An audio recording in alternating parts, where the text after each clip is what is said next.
Hello, कैसे हैं आप लोग? आई होप कि अच्छे होंगे। आपकी जो स्टडी चलेगी बहुत ही बेहतरीन चलेगी। तो आज के सेशन में बात करने वाले हैं क्लास 12th के फिजिक्स के चैप्टर 1 का ऑब्जेक्टिव क्वेश्चन। याद रखिएगा, चैप्टर 1 में वो तमाम ऑब्जेक्टिव क्वेश्चन की बात करेंगे जिस टाइप से आपके एग्जाम में आता है, और कौन प्रश्न नहीं आएगा और कौन प्रश्न आएगा, और सारे ऑब्जेक्टिव क्वेश्चन को देखेंगे। वो तमाम ऑब्जेक्टिव क्वेश्चन को देखेंगे तो आप लोग भी अच्छे तरीके से देखने का प्रयास कीजिएगा, क्योंकि हमने बहुत इंपोर्टेंट प्रश्न जो है ना आज की इस क्लास में लेकर आए हुए हैं। तो आपको अच्छे तरीके से देख लेना है, ठीक है ना। और चैप्टर 1 का नाम हुआ क्या है, याद रखिएगा, विद्युत क्षेत्र तथा विद्युतीय आवेश। देखिए यहां पर विद्युत क्षेत्र की जगह विद्युतीय क्षेत्र भी दे देगा, तो आपको घबराना नहीं है, ठीक है ना, क्योंकि विद्युत क्षेत्र को हम लोग विद्युतीय क्षेत्र भी कर सकते हैं और विद्युत आवेश भी कह सकते हैं। आपको घबराना नहीं है, ठीक है ना। और इंग्लिश में हम लोग इसे क्या कहते हैं, इलेक्ट्रिक फील्ड एंड चार्ज कहते हैं। और इसका सारा ऑब्जेक्टिव क्वेश्चन देखेंगे, इसका सारा ऑब्जेक्टिव क्वेश्चन देखेंगे, जितना ऑब्जेक्टिव क्वेश्चन है वो सारे ऑब्जेक्टिव क्वेश्चन को देख लेंगे। तो आप लोग भी अच्छे तरीके से देखने का प्रयास कीजिएगा। तो आप लोग अभी तक क्लास को लाइक नहीं किया और चैनल को सब्सक्राइब नहीं किया, तो सारे बच्चे एक बार क्लास को लाइक कर लेंगे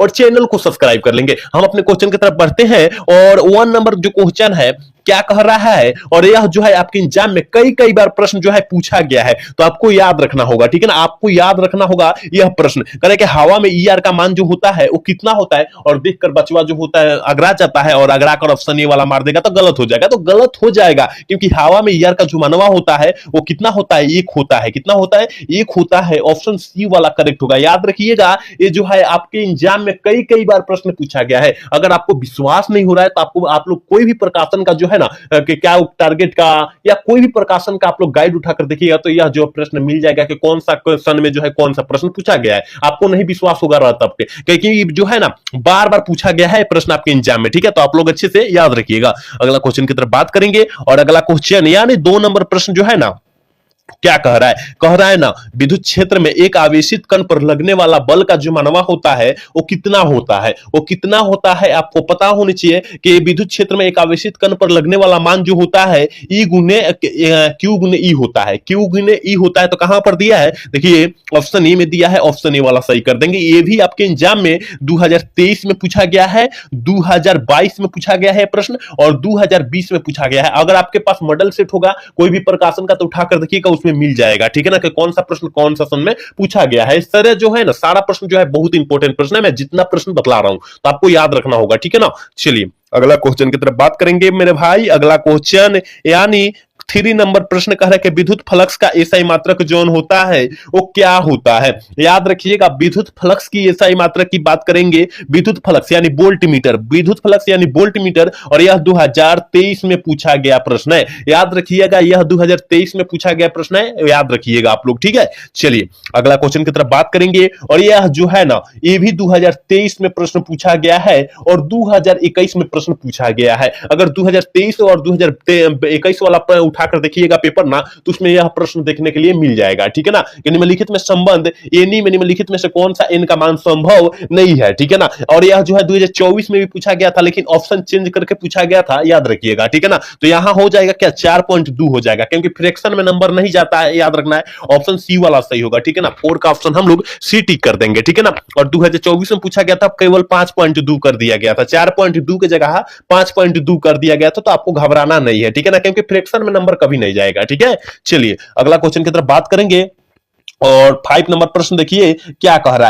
है कि आवेश का पृष्ठ घनत्व जो होता है बराबर होता है किसके बराबर होता है। आवेश के पृष्ठ घनत्व जो होता है मेरे प्यारे छात्रों, वो किसके बराबर होता है, कुल आवेश बटा कुल क्षेत्रफल, ठीक है ना। कुल आवेश बटा कुल क्षेत्रफल, ऑप्शन बी वाला सही होगा, ठीक है ना। याद रखिएगा, अगर यहां से आप लोग देख लेते हैं तो आपका जो है एक चैप्टर का एक भी ऑब्जेक्टिव नहीं छूटेगा। याद रखिएगा, अच्छे से पूरा तैयारी हो जाएगा, ठीक है ना। पूरा अच्छे से तैयारी हो जाएगा। तो आप लोग को अच्छे से तैयारी कर लीजिएगा सारे क्वेश्चन का, ठीक है ना। सारे चैप्टर वाइज जो है हम तैयारी करा रहे हैं, और सारे क्वेश्चन अच्छे से तैयारी कर लीजिएगा, क्वेश्चन का तैयारी कर लीजिएगा, ठीक है। चलिए अगला क्वेश्चन की तरफ बात करेंगे, और 6 नंबर प्रश्न जो है ना, और यह जो है 2021 में प्रश्न पूछा गया है। 2018 वाला पेपर उठाकर देखिएगा, उसमें भी यह प्रश्न पूछा गया है कि किसी माध्यम में अपेक्षिक परावैद्युतांक ईआर जो होती है वो क्या होती है। इसका मानवा जो होता है, ईआर का मानवा जो पूछा जाता है वो क्या होता है। तो आपको पता होनी चाहिए ना, ई बटा एप्सिलॉन नॉट होता है। क्या होता है, ई बटा एप्सिलॉन नॉट होता है। कहां पर दिया है, ऑप्शन ए में दिया है, ठीक है ना। 6 का ऑप्शन ए हो जाएगा, याद रखिएगा। आप लोग एक बार सारे बच्चे क्लास को लाइक कर लीजिए, जितने बच्चे देख रहे हैं और अभी तक क्लास को लाइक नहीं किए, और सारे बच्चे एक बार क्लास को लाइक कर लेंगे, ठीक है।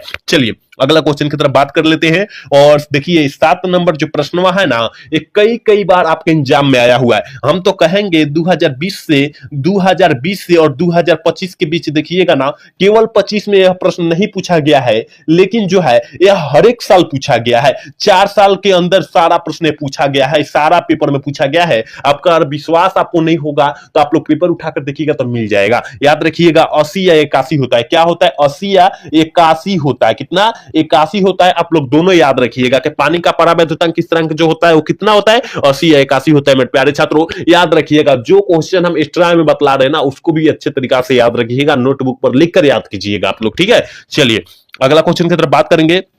8 नंबर प्रश्न कर रहा है कि 1/4 पाई एप्सिलॉन नॉट का मान जो होता है वो कितना होता है, ठीक है ना। याद रखिएगा 9 × 10⁹ न्यूटन मीटर स्क्वायर प्रति सेकंड होता है। ऑप्शन ए वाला सही कर देंगे, याद रखना है। अगला क्वेश्चन कर रहा है कि आवेश का बीमा क्या होता है। आवेश का बीमा एटी होता है या आईटी होता है? क्या होता है? एटी या आईटी होता है, क्योंकि ये आई से क्या होता है? धारा होता है, तो यहां पर लिख देंगे और टी लिख देंगे। इसी से जो है सूत्र एटी बन के आया हुआ है। ऑप्शन ए वाला सही होगा, ठीक है ना। 10 का ऑप्शन ए हो जाएगा। याद रखिएगा हम अच्छे से बतला रहे हैं, आप लोग अच्छे से समझने का प्रयास कीजिएगा सारे बच्चे, ठीक है। चलिए अगला क्वेश्चन की तरफ बात कर लेते हैं मेरे भाई। अगला क्वेश्चन यानी देखिए यहां पर 11 नंबर क्वेश्चन है, यानी यहां 11 नंबर क्वेश्चन कह रहा है कि ई एप्सिलॉन नॉट का मात्रक क्या है। एप्सिलॉन नॉट का मात्रक जो होता है वो क्या होता है, ठीक है ना। एप्सिलॉन नॉट का मात्रक जो होता है एफएम इनवर्स होता है, ठीक है ना। एफएम इनवर्स होता है। ऑप्शन बी वाला सही होगा, ठीक है ना। 11 का ऑप्शन बी होगा, याद रखिएगा। अगला क्वेश्चन की तरफ बात करते हैं। और अगला क्वेश्चन यानी देखिए यहां 12 नंबर क्वेश्चन क्या करे ना, किसी दूरी पर अवस्थित दो आवेश कण के बीच विद्युत बल F है। यदि इसके बीच की दूरी आधी आधी कर दी जाती है तो विद्युत बल का जो मानवा हो जाएगा वो क्या हो जाएगा। तो ये तो आपको पता होनी चाहिए कि जब कहेगा कि क्या कह रहा है, आधी कर दी जाती है, तो उसके बीच की बल का मान, विद्युत बल का जो मानवा हो जाएगा क्या हो जाएगा? 2 × 2 यानी कितना हो जाएगा? 4F हो जाएगा, ठीक है ना। आधी का मतलब उसके दुगुना हो जाएगा, ठीक है ना। याद रखिएगा क्योंकि 1/2 में आएगा, ठीक है ना। फ्रैक्शन में नंबर आएगा और जब फ्रैक्शन में आएगा तो 1/2 गुने 1/2 कर देंगे, ठीक है ना। तो ऑप्शन जो हो जाएगा ये निकल के आ जाएगा। चलिए अगला क्वेश्चन 13 नंबर प्रश्न कर रहे हैं कि जब किसी वस्तु को आवेशित किया जाता है उसका द्रव्यमान क्या होता है? घट या बढ़ जाता है। और यह 2020 से और 2025 के बीच वाला देखिएगा पेपर, उसमें सारे पेपर में यह प्रश्न जो है पूछा गया है। याद रखिएगा ऑप्शन क्या हो जाएगा? डी वाला इसका सही हो जाएगा। घट या बढ़ सकता है, देखिए ऑप्शन डी में दिया है। याद रखिएगा मैं जितना प्रश्न बतला रहा हूं आप लोग उठाकर पेपर देखिएगा तो उसमें सारा प्रश्न मिल जाएगा, ठीक है ना। आप लोग उठाकर पेपर देखिएगा हर एक साल का, जब बतला रहा हूं जौन सेशन में उठाकर देखिएगा ये सारे प्रश्न जो है मिल जाएगा। तो आपको देखना अति आवश्यक है, ठीक है ना। चलिए अगला क्वेश्चन की तरफ बात करते हैं। और 14 नंबर प्रश्न क्या करे कि विद्युतशीलता का ये सही मतलब जो होता है क्या होता है।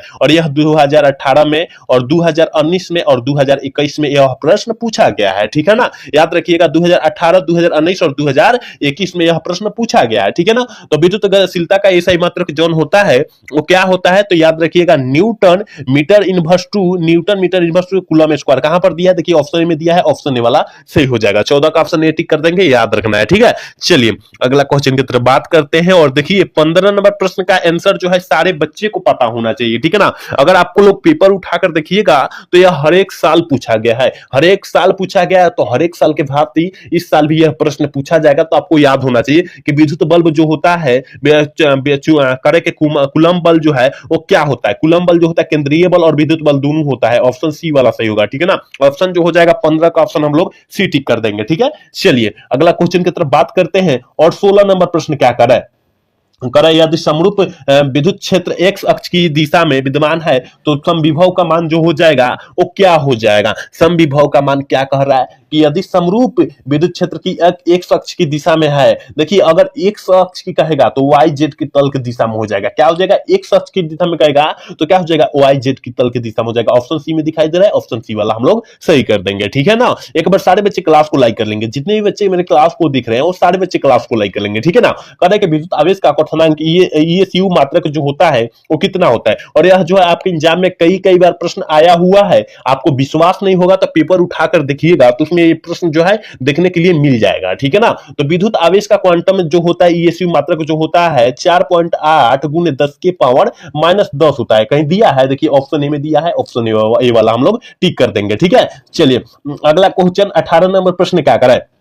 करेक्ट। स्थिर विद्युत यहां कट गया है। स्थिर विद्युत क्षेत्र होता है, स्थिर विद्युत क्षेत्र जो होता है संरक्षी बल होता है। क्या होता है? संरक्षी बल होता है। 18 का ऑप्शन ए हो जाएगा। क्या हो जाएगा? 18 का ऑप्शन ए हम लोग टिक कर देंगे। चलिए अगला क्वेश्चन, यानी 19 नंबर प्रश्न क्या कह रहा है ना, एक एकांकी चालक के लिए निम्न में से कौन सा अनुपात अचर है? इनमें से जो है कौन सा अनुपात जो है अचर है, ठीक है ना। अचर का उदाहरण तो याद रखिएगा, आवेश बटा विभव। आवेश बटा विभव कहां पर दिया है मेरे भाई? आप लोग देखिए, फटाफट मारिए देखकर, ऑप्शन ए में दिया है। ऑप्शन ए वाला ठीक कर देंगे। आवेश बटा विभव का जो होता है मान अचर होता है, याद रखिएगा।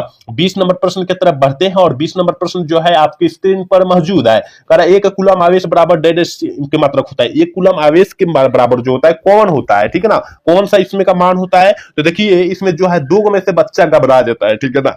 अगर यहां पर 1 कूलम, यहां पर 1 यू एस यू बराबर कहे और कितना कूलम होता है वो पूछ दे, यहां डैश देकर कहेगा कितना कूलम होता है वो पूछ दे, तो आपको यहां सारे बच्चे जो है क्या होते हैं, कंफ्यूज आ जाते हैं। देखिए अगर कूलम में पूछा है तो 3 गुने 10 के पावर 9 मारिएगा, और 1 यूएसवी मात्रक में पूछा है तो 9 गुने 10 के पावर 9 मारिएगा, ठीक है ना। दोनों याद रखिएगा। अगर इसको जो है यहां पर ला दिया है, अगर यह जो है काम कर दिया है, यहां पहले ही काम कर दिया है, तो यह मारेंगे, ठीक है ना। याद रखिएगा, इस टाइप से हम बतला रहे हैं कि आपको समझ में आ जाए, ठीक है। चलिए अगला क्वेश्चन, 21 नंबर प्रश्न क्या कर रहा है? एक आवेशित चालक की सतह के किसी बिंदु पर विद्युतीय क्षेत्र जोन का तीव्रता जोन होती है, वो क्या होती है, ठीक है ना। विद्युतीय क्षेत्र की तीव्रता जोन होती है, क्या होती है? शून्य होती है। क्या होती है? शून्य होती है। ऑप्शन ए वाला सही हो जाएगा। देखिए चालक के अंदर कहे, फ्लक्स की बात करें, वहां जो है इसका मान शून्य हो जाता है। आपको आंख मूंद कर शून्य मार देना है। चालक के अंदर की बात करें, फ्लक्स की बात करें, वहां शून्य हो जाएगा इसका मान, ठीक है। याद रखिएगा आप लोग इस बात को। चलिए अगला क्वेश्चन, 22 नंबर प्रश्न क्या करे? यदि खोखले गोलक की चालक को धनावेशित किया जाता है तो उसका भीतर का विभव, जो हमने क्या बोला, जहां भीतर या फ्लक्स की बात करें वहां उसका मान आंख मूंद कर सीमा ए वाला मार देना है, शून्य मार देना है, ठीक है ना। 22 का ऑप्शन ए हो जाएगा, ठीक है ना, याद रखिएगा। चलिए अगला क्वेश्चन, 23 नंबर प्रश्न क्या करे कि साबुन के एक बुलबुले को जब आवेशित किया जाता है तो उसका त्रिज्या क्या हो जाएगा? जब साबुन के बुलबुले को हम लोग आवेशित करेंगे तो उसका त्रिज्या क्या हो जाएगा? बढ़ता है। क्या होता है? बढ़ता है। तो यहां तो बढ़ता नहीं दिया है, बढ़ते दिया है। ऑप्शन ए वाला सही होगा, ठीक है ना, क्योंकि जब साबुन के बुलबुलों को आवेशित करेंगे तो उसका त्रिज्या जोन हो जाएगा, बढ़ जाएगा। याद रखिएगा इस टाइप से, ठीक है। चलिए अगला क्वेश्चन की तरफ बात करते हैं, और यह प्रश्न जो है आपके एग्जाम में बहुत ही बार पूछा गया है, तो आपको याद रखना होगा कि विद्युत द्विध्रुव आघूर्ण का SI मात्रक जोन होता है वो कितना होता है, ठीक है ना। याद रखिएगा कूलम गुने मीटर होता है। ये जो है हम लोगों के सन के बेरा पूछा गया था प्रश्न, ठीक है ना। हम लोगों जब परीक्षा दिए थे तो उस समय पूछा गया था यह प्रश्न, ठीक है ना। ऑप्शन ए वाला सही होगा, ठीक है ना, ऑप्शन ए वाला सही होगा, याद रखना है। चलिए अगला क्वेश्चन देखिए क्या कह रहा है, और अगला क्वेश्चन का आंसर आप लोग टिक आउट कीजिएगा। कह रहा है ना, विद्युत क्षेत्र में प्रवेश करने वाले एक इलेक्ट्रॉन का प्रारंभिक वेग विद्युत क्षेत्र से भिन्न दिशा में है, तो विद्युत क्षेत्र में इलेक्ट्रॉन का पथ होगा। इलेक्ट्रॉन का पथ क्या होगा? जल्दी से बतला दीजिए, इसका आंसर आप लोग टिक आउट कीजिएगा, ठीक है ना। क्या होगा? परिवलय होगा। क्या होगा? परिवलय होगा। ऑप्शन डी में दिखाई दे रहा है, ऑप्शन डी वाला सही कर लेंगे हम लोग। चलिए अगला क्वेश्चन की तरफ बात करेंगे, और यह जो है आपको याद रखना चाहिए, यह प्रश्न को जो है आपको याद रखना चाहिए किसी भी हाल में और किसी भी परिस्थिति में, ठीक है ना। कि एप्सिलॉन नॉट की बीमा जो होती है या बीमीय सूत्र जो होती है वो क्या होती है, ठीक है ना। बीमा कहे या बीमीय सूत्र कहे, एम इनवर्स एल के पावर -3 टी के पावर क्या हो जाएगा, यहां पर टी के पावर 4 हो जाएगा और ए स्क्वायर हो जाएगा। देखिए तो कहीं दिया है, देखिए हमें तो दिखाई दे रहा है ऑप्शन बी में दिखाई दे रहा है, ऑप्शन बी वाला सही कर लेंगे। आप लोग अच्छे से देखिएगा, स्क्वायर और क्यू की जगह अच्छे से देखिएगा, ठीक है ना। चलिए अगला क्वेश्चन की तरफ बात करते हैं, और अगला क्वेश्चन यानी 27 नंबर प्रश्न क्या कर रहा है? एक स्थिर आवेश उत्पन्न करता है। एक स्थिर आवेश जो होता है किसको उत्पन्न करेगा, यह जो है आंसर आपको टिक आउट करना है। जल्दी से कीजिए, क्या हो जाएगा कि एक स्थिर आवेश जो होता है किसको उत्पन्न करेगा और किसको उत्पन्न नहीं करेगा, तो यह जो है विद्युत क्षेत्र को यानी विद्युतीय क्षेत्र को उत्पन्न करता है। विद्युत कहे या विद्युतीय क्षेत्र कहे कोई अंतर नहीं पड़ता है, ठीक है ना। ऑप्शन ए वाला करेक्ट होगा, 27 का ऑप्शन ए टिक करेंगे, याद रखना है। अगला क्वेश्चन 28 नंबर प्रश्न कह रहा है मुक्त आकाश यानी करेगा फ्री प्रेस स्पेक्स की परावैद्युतांक एप्सिलॉन नॉट जिसे बोलते हैं होती है, क्या होती है जल्दी से बतला दीजिए। 8.85 गुने 10 के पावर 12 एफएम इनवर्स होती है और यह जो 2023 में प्रश्न पूछा गया है, याद रखिएगा ऑप्शन सी वाला सही होगा। 28 का ऑप्शन सी करेंगे, याद रखिएगा। देखिए जौन सन में पूछा गया उस सन हम बतला दे रहे हैं, आप लोग उस सन का पेपर उठाकर देखिएगा ना, तब आपको यहां सारे प्रश्न जो है देखने के लिए मिल जाएगा कि कौन सा प्रश्न कौन सा सन में पूछा गया है, कि सही बोल रहे हैं कि गलत बोल रहे हैं, आप लोग उठाकर जरूर देखिएगा, ठीक है ना। चलिए अगला क्वेश्चन की तरफ बात करते हैं और 29 नंबर प्रश्न क्या करें,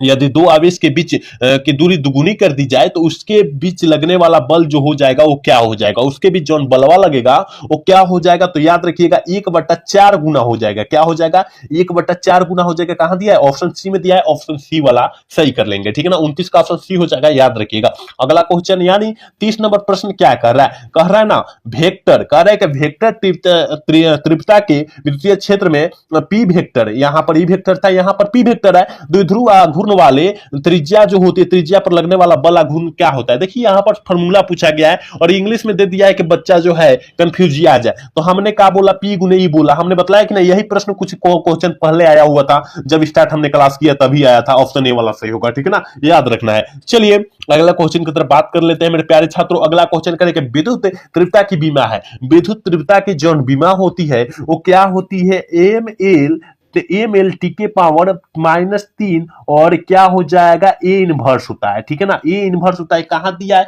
तो कहिएगा कि सर ए इनवर्स तो नहीं दिया है, लेकिन एक मतलब क्या होता है, आई होता है, आई की जगह ये लिख देते हम, ऑप्शन बी वाला सही हो जाएगा, क्योंकि ऑप्शन बी में दिखाई दे रहा है। याद रखिएगा आई की जगह ए भी दे सकता है, कोई अंतर नहीं पड़ेगा, क्योंकि आई मतलब धारा होता है और धारा का ऐसा ही मतलब एम्पियर होता है, तो एम्पियर भी दे सकता है आपको कंफ्यूज आने के लिए, तो आपको जो है घबराना यहां नहीं है। चलिए अगला क्वेश्चन 32 नंबर प्रश्न क्या कर रहा है, कह रहा है कि किसी आवेश खोखले गोलाकार चालक के भीतर विद्युतीय तीव्रता का मान जो होगा वो क्या होगा। हमने बतलाया चालक के भीतर कहे, फ्लक्स के भीतर कहे, कहीं के भीतर कहे, विभव के भीतर कहे, उसका मानवा जो हो जाएगा क्या हो जाएगा, क्या हो जाएगा, शून्य हो जाएगा, शून्य हो जाएगा यानी 0 हो जाएगा। ऑप्शन सी वाला सही होगा, क्योंकि हमने पहले ही बतलाया था आपको, ठीक है। चलिए अगला क्वेश्चन की तरफ बात करते हैं और अगला क्वेश्चन देखिए 33 नंबर प्रश्न क्या कह रहा है, करे कि एक वैद्युत द्विध्रुव एक पृष्ठ से घिरा हुआ है, पृष्ठ पर कुल विद्युतीय फ्लक्स जो होगा वो कितना होगा। यहां हमने बतलाया कि विद्युतीय फ्लक्स जो हो जाएगा वो कितना हो जाएगा, हमने बात क्या बतलाया कि विद्युत विभव का है, विद्युत फ्लक्स का है, कोई भी कहे, याद रखिएगा अंदर की बात करें ऑप्शन बी वाला सही हो जाएगा, क्योंकि शून्य के हमने बतलाया कि शून्य हो जाएगा उसका मान, ठीक है। चलिए अगला क्वेश्चन की तरफ बात करेंगे और अगला क्वेश्चन जल्दी से बतलाइएगा इसका आंसर क्या होगा। एक आवेशित चालक का क्षेत्रफल आवेश घनत्व जो सिग्मा है इसके पास विद्युत क्षेत्र का मान होता, अथवा में देखिए क्या करके पूछ सकता है, आवेशित गोली चालक के विद्युतीय क्षेत्र का अंदर जो होता है, जो विद्युतीय क्षेत्र जो होता है, विद्युत क्षेत्र जो होता है वो कितना होता है, ठीक है ना। यहां पर देखिएगा यहां पर शून्य नहीं दिया है, तो अब क्या मारेंगे, तो आपको देख लेना है सिग्मा बटा एप्सिलॉन नॉट मारेंगे, देख लीजिएगा आप लोग, अगर शून्य रहता तो शून्य मार देते आंख मूंद के, ठीक है। चलिए अगला क्वेश्चन की तरफ बात करेंगे और अगला क्वेश्चन कह रहा है ना, यदि खोखले करे कि यदि गोले पर आवेश 10 माइक्रोफैराड हो तो उसकी सतह पर विद्युतीय फ्लक्स जो हो जाएगा वह क्या हो जाएगा, और यह 2023 में प्रश्न स्पष्ट रूप से पूछा गया है, तो आपको याद रखना चाहिए कितना हो जाएगा, ये याद रखिएगा 36 पाई गुने 10 के पावर 4 न्यूटन मीटर इनवर्स प्रति कूलम हो जाएगा। याद रखिएगा ऑप्शन ए वाला करेक्ट होगा, 35 का ऑप्शन हम लोग ए टिक कर देंगे, ठीक है। आपको घबराना नहीं है, सारे क्वेश्चन को अच्छे से जवाब देना है। देखिए कह रहा है ना, कह रहा है कि 64 समरूप बूंदे जिसमें प्रत्येक की धारिता 5 माइक्रोफैराड है मिलकर एक बड़ा बूंद बनता है, तो बड़े बूंद की धारिता जो हो जाएगी क्या हो जाएगी। देखिए 4 का क्यू कितना होता है, 4 का क्यू 64 होता है कि नहीं होता है। यहां पर जब करेंगे तो 4 गुने 4 करेंगे कि नहीं करेंगे, तो यहां पर जो है 2 को 4 को हटा देंगे, क्योंकि एचसीएफ जब निकाला जाता है तो 2 को 4 को हटा दिया जाता है, जो फूट रह जाता है उसको लिख दिया जाता है, तो यहां पर लिख देंगे। और यहां कितना कह रहा है, 5 कह रहा है, तो 4 गुने 5 कितना 20 माइक्रोफैराड हो जाएगा। देखिए कितना सिंपल हमने बनाया और आपको समझ में आ चुका होगा, ठीक है ना। अगर देखिए 125 कहता 100 कितना कहता 125 कहता 169 कहता, ये सब जो होता है इसका स्क्वायर होता है, ठीक है ना। तो आप लोग इस तरह से निकाल लीजिएगा, अच्छे तरीका से निकालिएगा आप लोग, ठीक है ना। चलिए अगला क्वेश्चन की तरफ बात करते हैं। 37 नंबर प्रश्न क्या कर रहा है, है ना। निम्नलिखित में से किस राशि का मात्रक वोल्ट प्रति मीटर होता है? किस राशि का मात्रक जो होता है वो वोल्ट प्रति मीटर होता है? तो याद रखिएगा विद्युतीय क्षेत्र का SI मात्रक जो होता है वो क्या होता है? वोल्ट प्रति मीटर होता है। ऑप्शन डी में दिखाई दे रहा है, ऑप्शन डी वाला हम लोग सही कर देंगे। ठीक है, अगला क्वेश्चन यानी 38 नंबर प्रश्न क्या कर रहा है? करा इनमें से कौन सा विद्युत क्षेत्र की तीव्रता का मात्रक है? इनमें से कौन जो है विद्युत क्षेत्र की तीव्रता का मात्रक होता है? विद्युत क्षेत्र की तीव्रता का ऐसा मात्रक जोन होता है वो क्या होता है? तो न्यूटन प्रति कूलम होता है। तो यहां तक दिया नहीं, लेकिन यहां पर देखिए न्यूटन प्रति कूलम इनवर्स दिया कि नहीं दिया है? ऑप्शन डी वाला से होगा। 38 का ऑप्शन डी हम लोग फाइनली टिक करेंगे। ठीक है ना। एक बार सारे बच्चे क्लास को लाइक कर लेंगे, जितने भी बच्चे मेरे क्लास को देख रहे हैं वो सारे बच्चे क्लास को लाइक कर लेंगे। ठीक है, चलिए 39 नंबर प्रश्न कर रहे हैं कि किसी चालक की धारिता का व्यंजक होता है। किसी चालक का धारिता का व्यंजक जो होता है वो क्या होता है? आपको पता होनी चाहिए कि Q बराबर क्या हो जाएगा? C बराबर Q बटा V हो जाएगा। कहां पर दिया है? ऑप्शन ए में दिया है। ऑप्शन ए वाला टिक कर देंगे। 39 का ऑप्शन ए हो जाएगा। ठीक है ना। और 40 नंबर प्रश्न कर रहे हैं ना, कह रहा है कि किसी विद्युतीय क्षेत्र में चालक को रखने पर उसके अंदर विद्युतीय मान जो हो जाएगा क्या हो जाएगा? देखिए यहां क्या चीज की बात किया जा रहा है? अंदर की बात किया जा रहा है। और हमने बोला अंदर जहां कहेगा वहां आंख मूंद कर शून्य मार देना है। याद रखिएगा 40 का ऑप्शन सी हो जाएगा। विद्युत फ्लक्स कहे अंदर की बात करें तो वहां हम लोग शून्य आंख मूंद कर मारेंगे। ठीक है ना आंसर। चलिए अगला क्वेश्चन 41 नंबर प्रश्न क्या करे? करे कि किसी वस्तु का परावैद्युत स्थिरांक हमेशा अधिक होना चाहिए। और यह जो है आपके एग्जाम में कई बार पूछा गया है। 2024 में तो अभी तो पूछा गया था, इसके पिछले साल पूछा गया था 2024 में यह प्रश्न। ठीक है, तो आपको याद रखना चाहिए कोई भी प्रश्न याद रखिएगा एक से अधिक होता है। ठीक है, ऑप्शन सी वाला सही कर देंगे। अगला क्वेश्चन की तरफ बात करते हैं। और 42 नंबर प्रश्न क्या कर रहा है? कि किसी संधारित्र की धारिता का एसआई मात्रक जो होता है, धारिता का एसआई मात्रक क्या मारिएगा? धारिता का एसआई मात्रक क्या मारिएगा? फैराड मारना है। क्या? फैराड मारना है। ऑप्शन सी वाला सही करना है। 42 का ऑप्शन सी टिक करेंगे, याद रखिएगा। अगला क्वेश्चन 43 नंबर प्रश्न क्या करे? आवेशित खोखले गोलाकार चालक के केंद्रों पर क्या होता है? आवेशित खोखले गोलाकार चालक के केंद्रों पर जोन होता है वो क्या होता है मेरे प्यारे छात्रों? तो याद रखिएगा विद्युत क्षेत्र का मान जो होता है शून्य हो जाता है और विभव उसमें नहीं होता है। ठीक है, जहां शून्य मान हो जाएगा उसका में विभव कहां से होगा? विभवांतर कहां से होगा? उसमें तो नहीं होगा। ऑप्शन सी वाला करेक्ट होगा। चलिए 44 नंबर प्रश्न क्या कर रहा है? कर रहा है कि 4 संधारित्र में प्रत्येक की धारिता 2 फैराड एवं 1 फैराड 8 का संधारित्र बनने के लिए उन्हें जुड़ना चाहना चाहिए। देखिए 8 माइक्रोफैराड संधारित्र बनने के लिए उन्हें हम लोग किस क्रम में हम लोग जोड़ेंगे कि उतना हो जाएगा? तो याद रखिएगा समांतर क्रम में जोड़ेंगे तभी आएगा। और ये इस चैप्टर का जो है लास्ट क्वेश्चन है। कह रहा है ना, कह रहा है यदि कई संधारित्र उपलब्ध हो तो उसके समूहन में उच्चतम धारिता प्राप्त करने के लिए उन्हें जोड़ा जाना चाहिए। 45 का ऑप्शन फटाफट बतला दीजिए क्या हो जाएगा? इसको भी समांतर क्रम में जोड़ेंगे। तो इस चैप्टर का जो है यह लास्ट क्वेश्चन था और इस चैप्टर में 45 क्वेश्चन ही था। अगर आप लोग 45 क्वेश्चन याद कर लेते हैं तो आपका जो है 4 से 5 नंबर आपके एग्जाम में यहां से फाइनली आ जाएगा। तो आप लोग अच्छे से याद रख लीजिएगा और सारे चैप्टर का अच्छे से तैयारी कीजिएगा, क्योंकि हम लोग चैप्टर बाय चैप्टर जो है ना पूरा अच्छे से तैयारी करा रहे हैं। तो आपको अच्छे से तैयारी कर लेना है सारे बच्चे को। ठीक है ना। अब लोग अभी कोई भी क्लास नहीं किए तो करने का प्रयास कीजिए, क्योंकि हम लोग फिजिक्स, केमिस्ट्री, बायो सारे क्लास अवेलेबल चालू कर दिए हैं। आप लोग नहीं देखे तो देखने का प्रयास कीजिएगा। ठीक है ना। तो आज का क्लास कैसा लगा? अगर अच्छा लगा होगा तो चैनल को सब्सक्राइब और लाइक करना तो भूलिएगा। मिलते हैं अगला सेशन में। जय हिंद, जय भारत।